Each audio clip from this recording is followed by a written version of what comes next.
lie. Begin and tell me one of the two. Okay. Let's see. There was an opportunity where I got to go and fly in a fighter jet. So I was up in a fighter jet and we were doing all kinds of stunts and I passed out. Oh!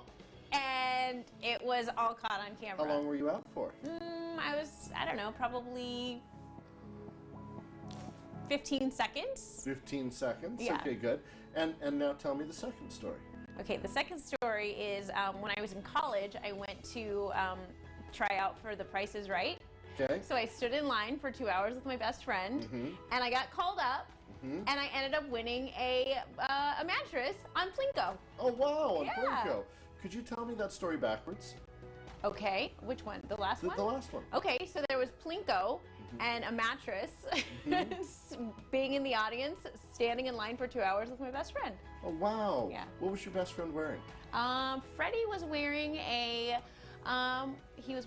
red striped. And how much did you bid? Huh? $800,000.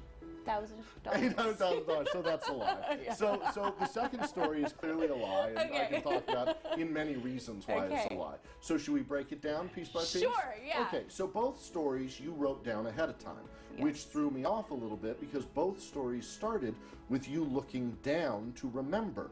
One of them you were remembering the story, and the other one you were remembering the story you just made up. Right. And so there was a symbol of true remembering. Okay. In the first story, the only time you gave eye signals of lying is when, or making something up, is when you were imagining how long you were out for, because you don't actually know how long you were out for exactly.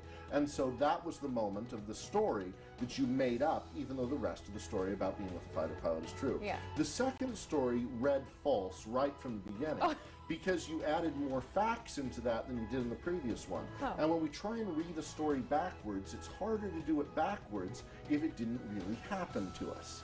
Because we have to spend more time making up than we do remembering. And there's a different way we look during those two things. Especially as the story went on and on. In the same way, good cop, bad cop, the good cop will sit and agree with everything you say. As I continued to agree with the second story, the story got wilder and wilder that somehow you spent $800,000 on the mattress and somehow didn't go over on the price. And people will get wilder and wilder as we believe more of what they say, as the bad cop sits in the corner and sees the truth. Oh, that's so. I did pass out. Because I was passed out, I don't really remember how long it was. Right. And I wanted to say that I bid on a car, but my friend said that wasn't believable. So we went with a mattress. So when I used to teach at the University of Nevada, Las Vegas, I would tell my students, don't lie to me. I will know. If you tell me the truth, I will forgive you and let you turn in the paper late.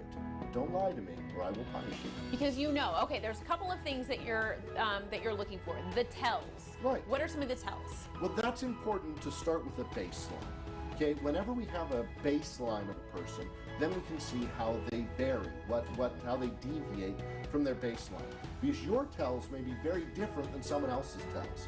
Someone that's always nervous, but then suddenly is very straightforward in the interview, that's their tell, right? So we have to spend a little time with the person. Much harder to read tells on a stranger, but we'll talk about a few of them. One is blink rate. We talked about that right at the start. Right. Average person blinks 10 to 15 times per minute. Yeah. If the person starts blinking a whole bunch really at the start, they're nervous. Their body is telling you, I am nervous, I'm uncomfortable. If they start darting back and forth, that's an animalistic response. They're looking for a place to escape. Right? You didn't want to look at me when you were lying. When you were lying, you'd turn away from me. Your whole body would turn because you didn't want to be caught in the lie. Right. Your body was scared of that. Except for when I pushed you, then you turned and looked straight at me and didn't blink and became really focused because you were challenging me. That also lets me know it's a lie, and eventually your face broke into that. Even when a person is lying, their best lie, actors giving their best lie possible, their face will still give it away for about 5/10 of a second every minute, and their whole face will suddenly go into the other emotion. Unless they're using all these, the method, the system, all of these, where they are actually experiencing a true emotion, then we can't see the fake. For the latest latest trends, deals, and life hacks, go to thelisttv.com.